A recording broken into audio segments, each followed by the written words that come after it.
Xin chào tất cả quý khán thính giả của kênh. Hôm nay là sáng ngày 1 tháng 6 và trong cái buổi sáng này thì chúng ta sẽ thăm một ngọn núi. Chỉ có chú thích trên bản đồ Google Maps nhưng mà chưa có tư liệu nào nói về ngọn núi này. Đó chính là khu vực núi đỏ quý vị. Núi đỏ của thành phố Long Khánh. Trước mắt quý vị thấy một trục đường xe đang chạy đó. Đó chính là trục đường quốc lộ 1A. Tòa nhà màu trắng đó ngay chỗ là trạm cảnh sát giao thông Suối Tre ha. Còn phía này đây quý vị, đây chính là núi Thị. Và ở trên núi Thị có một căn nhà của người Pháp họ xây dựng. Đây là một biệt thự bỏ hoang nha. Thì núi đỏ đó thì nó nằm phía sau của núi Thị, nằm ở vị trí giáp ranh giữa phường Bào Sen và Xuân Tân của thành phố Long Khánh. Vậy thì cái cảnh trí trên khu vực núi đỏ như thế nào? Thì bây giờ chúng ta sẽ hành trình đến núi đỏ. Thực tế nếu như mà xem xét về các hoạt động địa hình đó, trong quá khứ thì đây là một cái công viên núi lửa. Một công viên núi lửa của Đồng Nai. Bởi vì đa số các ngọn núi ở đây được hình thành là do quá trình hoạt động của núi lửa. Khi mà chúng ta lưu thông trên tuyến quốc lộ 1A từ thành phố Biên Hòa đi ra ngược lại Xuân Lộc thì chúng ta chỉ thấy được núi Thị mà không thấy được núi đỏ. Bởi lẽ núi đỏ nó khuất sau những cái rặng cây cao su. Từ Suối Tre nhìn về phía đông chúng ta thấy núi Thị gần với con đường Thiên Lý Bắc Nam. Rồi từ núi Thị phóng tầm mắt về phía đông cách đúng 3,5 cây số chúng ta sẽ thấy một ngọn núi nhỏ nhưng lại rất là đẹp. Đó chính là núi đỏ. Đây là ngọn núi mà chúng ta sẽ thăm trong tập phim này. Từ núi đỏ tiếp tục theo cái đường chim bay phóng tầm mắt về hướng chánh đông, chúng ta sẽ thấy được núi Cam Tim ở huyện Cẩm Mỹ, tỉnh Đồng Nai. Tập phim trước thì chúng ta đã ngắm được núi lửa Cam Tim.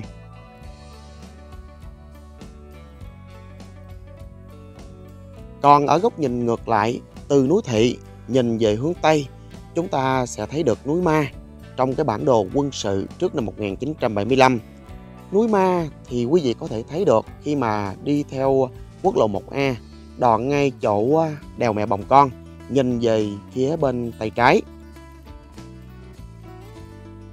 Khi mà nói về núi Ma đó thì người dân địa phương ở đây họ gọi là đồi Tây. Núi Ma thì nằm gần ở cái vùng Bình Lộc. Và trong cái tập phim trước thì chúng ta đã thăm được núi Ma.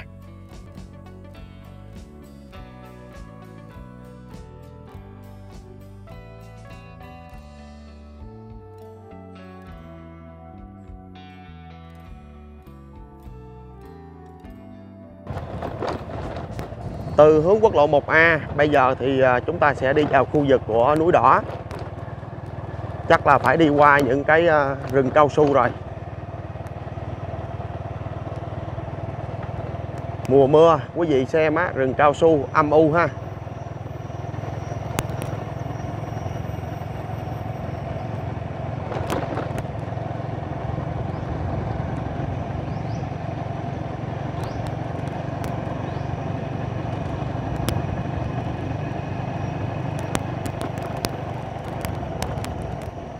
Có nhiều cái nhánh cây cao su nó ngã đổ xuống, chứng tỏ là đêm qua là gió mạnh.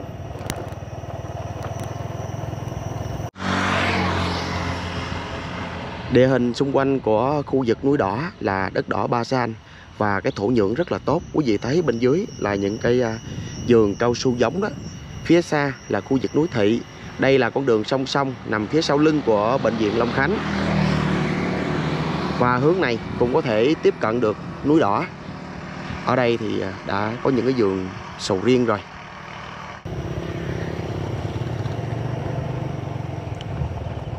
Đây là đường Bào Sen, chạy tắt ngang ngay chỗ một cái đường ray xe lửa.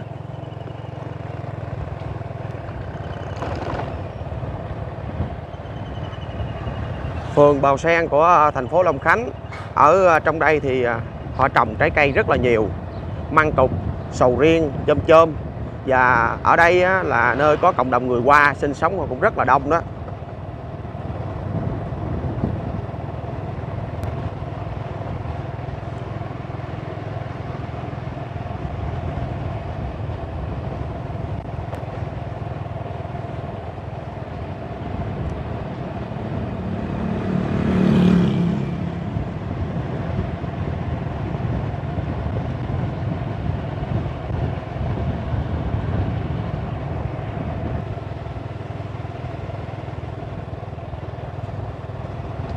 Trong số các cái ngọn núi mà được nhắc đến trong cái sử sách xưa đó của cái tỉnh Long Khánh á, thì chỉ có nhắc nhiều là núi Chứa Chan. Riêng về núi Đỏ, núi Bể Bạc và một số ngọn núi khác như là núi Le đó thì chỉ nhắc sơ lược thôi. Đó, núi Đỏ đã hiện ra trước mắt rồi đó quý vị. Thực chất đây là một cái ngọn núi lửa. Và kế cận núi Đỏ này á, thì có thêm một cái hang dơi nữa. Nhưng mà tôi đã tìm rất là nhiều cái con đường để đi vào hang dơi nhưng mà vẫn chưa tiếp cận được. Bởi vì mùa này là đang cái mùa sầu riêng đang chín á, mà hang dơi thì nằm trong rẫy của người dân, cho nên là chưa có tiện để vào. Chôm trái quặt cành luôn.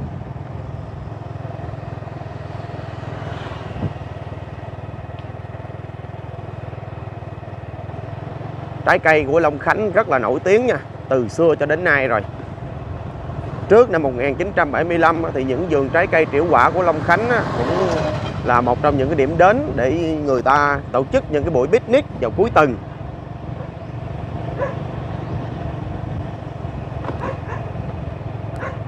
Đây là trạm y tế Bào Sen rồi. Đó.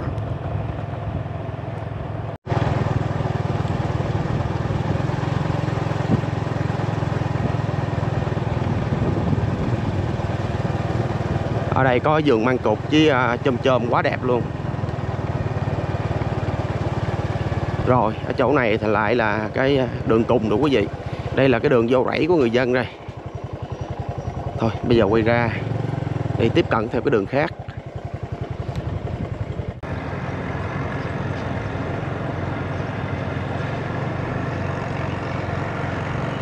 Bây giờ thì chúng ta chỉ cách núi Đỏ khoảng vài trăm mét thôi. Đang chạy lên dốc nha. Thì thấy ở bên dưới là cái địa hình đất đá núi lửa rồi đó.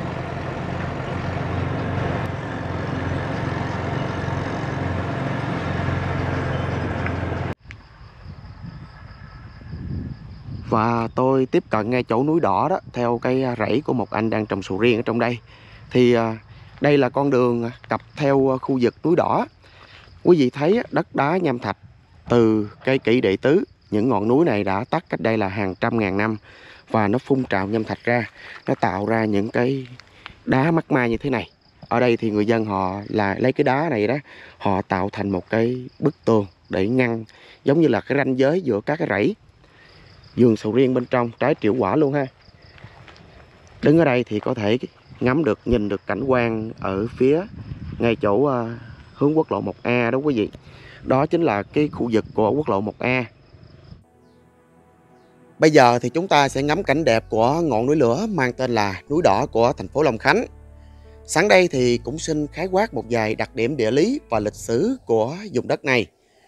Trong hai quyển sách lịch sử địa chí lớn của triều đại nhà Nguyễn, đó là Đại Nam Nhất Thống Chí và Gia Định Thành Thông Chí, khi mà các sử gia thời đó ghi chép các địa danh sông núi, họ đã liệt kê ra rất nhiều ngọn núi của trấn Biên Hòa xưa. Riêng cái vùng Long Khánh này chỉ đề cập đến ngọn núi Chứa Chan. Các ngọn núi nhỏ và thấp hơn như là núi Đỏ, Bể Bạc, núi Le đều không được nhắc đến. Bởi lẽ núi không cao, lại không có chuyện cổ tích của người xưa, cho nên không được chú ý. Ngược lại ở Phủ Phước Long xưa, tức là vị trí tương đương với thành phố Biên Hòa, cũng có ngọn núi thấp nhưng lại được ghi vào trong sử sách, đó là núi Chiêu Thái hay là núi Châu Thới ngày nay. Bởi lẽ ngọn núi này có nhiều cái câu chuyện mà người xưa để lại.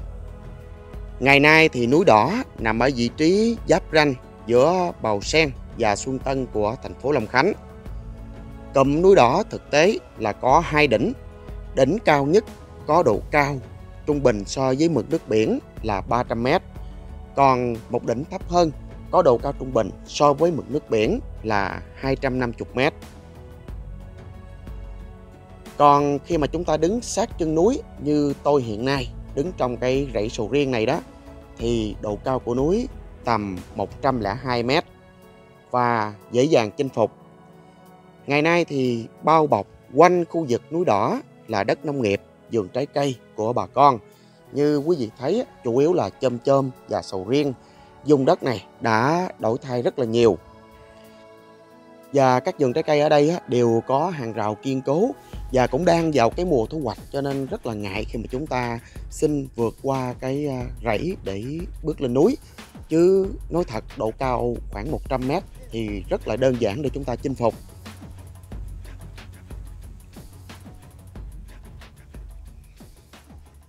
Lịch sử xưa của vùng đất này có ghi trong sách Đại Nam Nhất Thống Chí.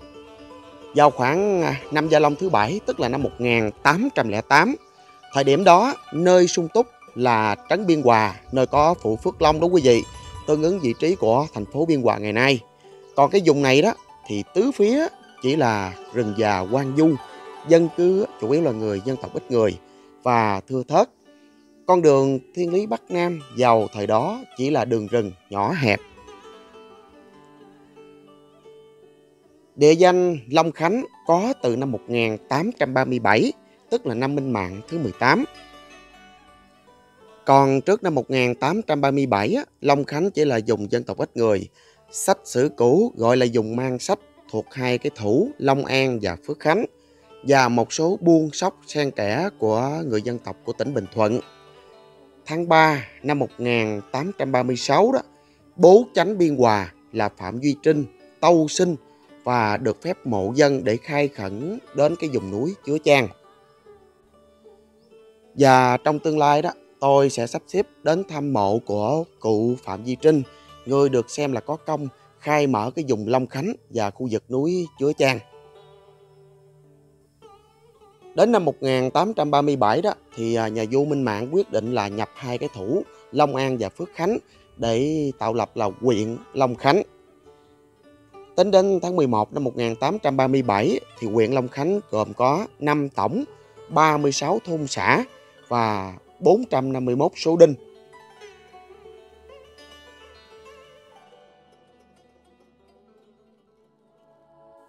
Xét về cấu tạo địa chất, núi Đỏ thực chất là một ngọn núi lửa, và phần miệng của ngọn núi lửa này vẫn còn khá rõ nét. Miệng của ngọn núi đã bị đổ về hướng đông. Và nơi cái phễu núi lửa bị đổ về hướng đông ngày nay là một cái rẫy chuối và rẫy tiêu. Bây giờ thì chúng ta sẽ tiến sâu vào bên trong miệng của núi lửa núi Đỏ.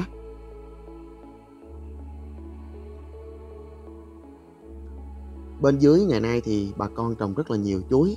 Còn gần lên tới cái thành miệng núi lửa đó, chủ yếu là cây điều và xen lẫn các cái loại cây rừng dại khác nữa. Bên dưới là những tán điều đó quý vị.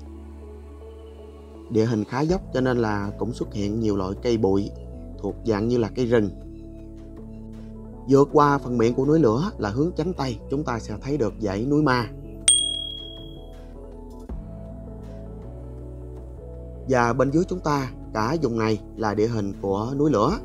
Tôi chỉ là một người tìm hiểu theo kiến thức phổ thông, cho nên nếu mà có nói sai về các cái cấu tạo địa chất và địa hình, mong các nhà chuyên môn nếu có xem video này thì hãy bình luận và đóng góp để cho tôi mở mang thêm. Còn những gì tôi nói thì cũng là dựa trên các cái tài liệu về địa chất mà tôi đã tìm hiểu được.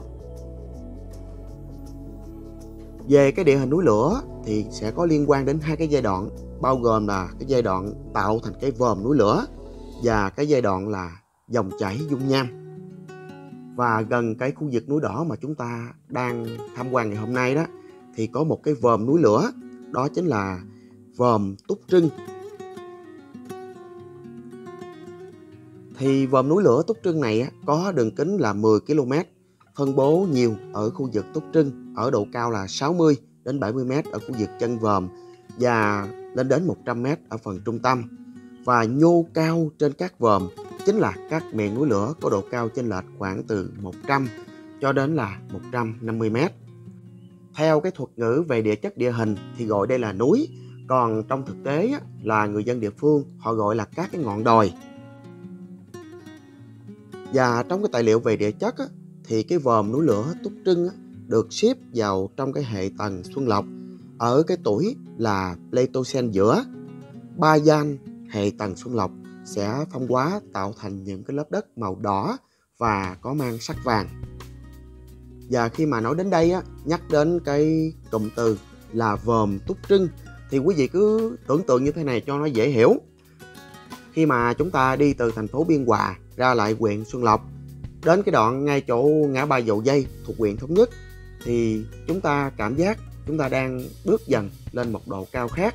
Bởi vì địa hình ở đây có nhiều cái đồi dốc và nó đã không còn bằng phẳng giống như là ở khu vực thành phố Biên Hòa. Nhìn xa xa thì chúng ta sẽ thấy được những ngọn đồi, chẳng hạn như là khu vực đèo Mẹ Bồng Con. Phía bên trái thì quý vị sẽ thấy được ngay chỗ núi Sóc Lu, còn phía bên phải quý vị sẽ thấy được khu vực là núi Thị, rồi xa hơn là núi Đỏ. Thì giống như là chúng ta đang đi hoặc là đang chạy trên một cái vòm, và cái vòm đó chính là cái vòm Túc Trưng. Nếu mà nói về các cái cấu tạo địa chất địa hình của núi lửa đó, thì cái vùng này là vòm Túc Trưng thuộc hệ tầng Xuân Lộc. Và núi lửa cao nổi bật nhất trong vùng này phải kể đến đó là núi Sóc Lu. Trong tập phim trước đây thì chúng ta đã từng thăm núi Sóc Lu rồi. Và ở bên dưới núi Sóc Lu đó, đó là những cánh đồng nham thạch rộng mênh mông luôn. Và cái niên đại của cái hệ tầng Xuân Lộc này á, người ta xác định là thế Pleistocene giữa, tức là thế canh tân giữa đó quý vị. Và thế canh tân á, thì có niên đại từ khoảng 2.588.000 cộng trừ 5.000 năm. Đây là cái số liệu mới nhất mà người ta đã cập nhật trong cái ngành địa chất. Còn cái tư liệu cũ đó thì họ xác định thế canh tân có cái tuổi là 1.806.000 năm. Sau khi mà cái dòm núi lửa hình thành là đến giai đoạn là núi lửa phun trào và cái dòng chảy dung nham, thì khi đó thì cái địa hình núi lửa nó sẽ được hiển hiện trên mặt đất của chúng ta. Và cụm núi đỏ mà chúng ta tham quan ngày hôm nay á, có đến hai cái phần miệng núi lửa. Đó là một cái đỉnh cao và một cái đỉnh thấp hơn nằm kế cận. Nằm ở giữa hai đỉnh đó chính là cái phần yên ngựa. Ngày nay thì đất ba gian màu mỡ, và quý vị thấy đó là những cái rẫy sầu riêng. Như vậy khi mà ngày hôm nay chúng ta tham quan núi đỏ đó, nhìn khoảng không bao la, chúng ta thấy được núi Bể Bạc, núi Sóc Lu và cả khu vực núi Ma và cụm núi Thị nữa. Có thể nói đây là một cánh đồng núi lửa khá độc đáo của thành phố Long Khánh, tỉnh Đồng Nai. Bởi vì trước đây khi mà nghiên cứu địa hình á, là các nhà khoa học họ chỉ tập trung cụm núi lửa ở cái huyện Định Quán và Tân Phú. Thực tế thì ở khu vực này chính là cái cánh đồng núi lửa với nhiều cái đỉnh khác nhau. Ngày hôm nay thì tôi tiếp tục ghi trong hành trình của mình thêm một cảnh quan mới của thành phố Long Khánh. Đó chính là ngọn núi lửa mang tên núi đỏ của thành phố Long Khánh. Và trước mắt chúng ta, đây là hai cái phần miệng núi lửa nằm trong cái khu vực cụm núi đỏ. Một miệng thấp và một miệng cao. Do cái địa hình ở bên dưới ngày nay là người ta trồng rẫy, cho nên là chúng ta không quan sát rõ được cái độ sắc nét của thành miệng. Miệng cao nhất của núi đỏ đó thì đổ về hướng đông, nhưng mà miệng núi lửa thấp của núi đỏ đó thì lại đổ về hướng đông bắc. Bởi vì do nằm kế cận cái phần miệng của núi lửa, cho nên là địa hình bên dưới chủ yếu là đá của cái dòng dung nham mà nó nóng chảy nó tạo ra. Không khó để chúng ta nhặt được một cái khối đá nham thạch. Ngày nay thì trải qua hàng triệu năm đó, những khối đá này nó vẫn còn. Và bà con ở cái vùng này á, họ đã sử dụng những cái khối đá nham thạch này để để tạo thành những cái bức tường hoặc là những cái đường ranh đất như chúng ta đã quan sát ở đầu video.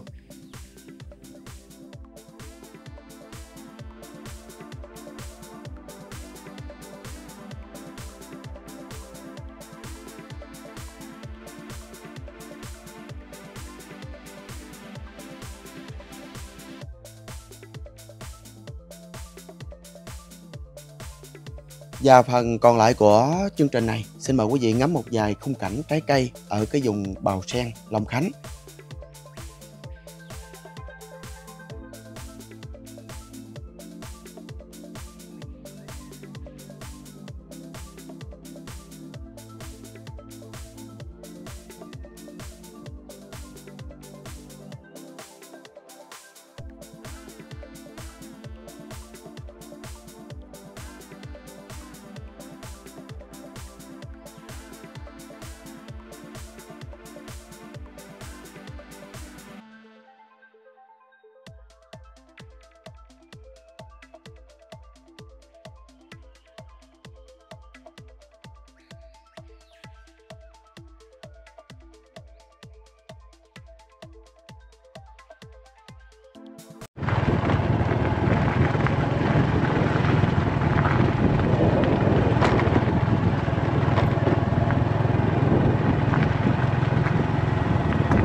Sầu riêng ha, đang cái mùa thu hoạch, trái chín quặt cành luôn, quá đẹp.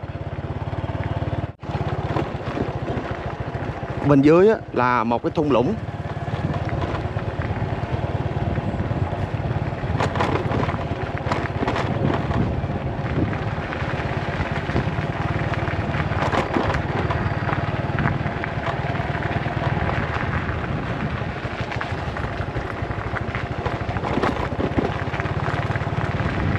Núi Đỏ ngày xưa ha là những cái vùng rừng rậm nguyên sinh. Ngày nay đổi thay thì quý vị thấy là những cái vườn trái cây, chủ yếu là sầu riêng. Tôi đang đổ dốc.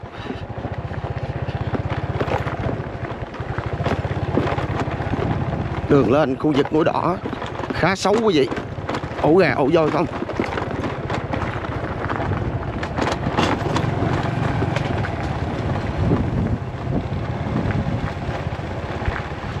Rồi, đến đây thì xin phép tạm dừng video nói về núi lửa Núi Đỏ nha. Cảm ơn quý vị rất là nhiều. Hẹn gặp lại.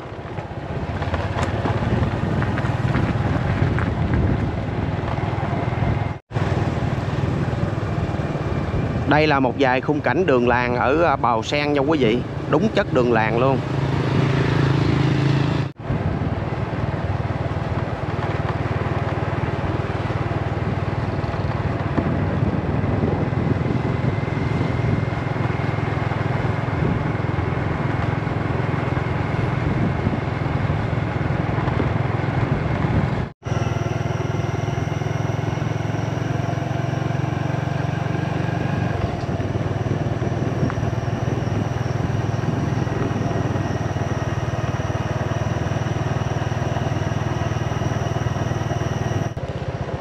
Ngoài cảnh quan ở Núi Đỏ, bây giờ chúng ta sẽ ghé một ngôi chùa ha. Ở đây gọi là chùa Tung Sơn.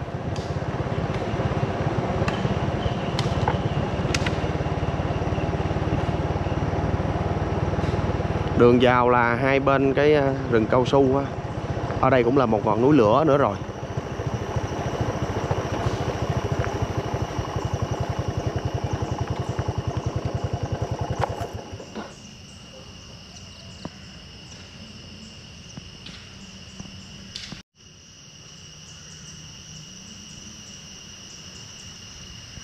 Đây là cổng tam quan khá đồ sộ của chùa Tung Sơn.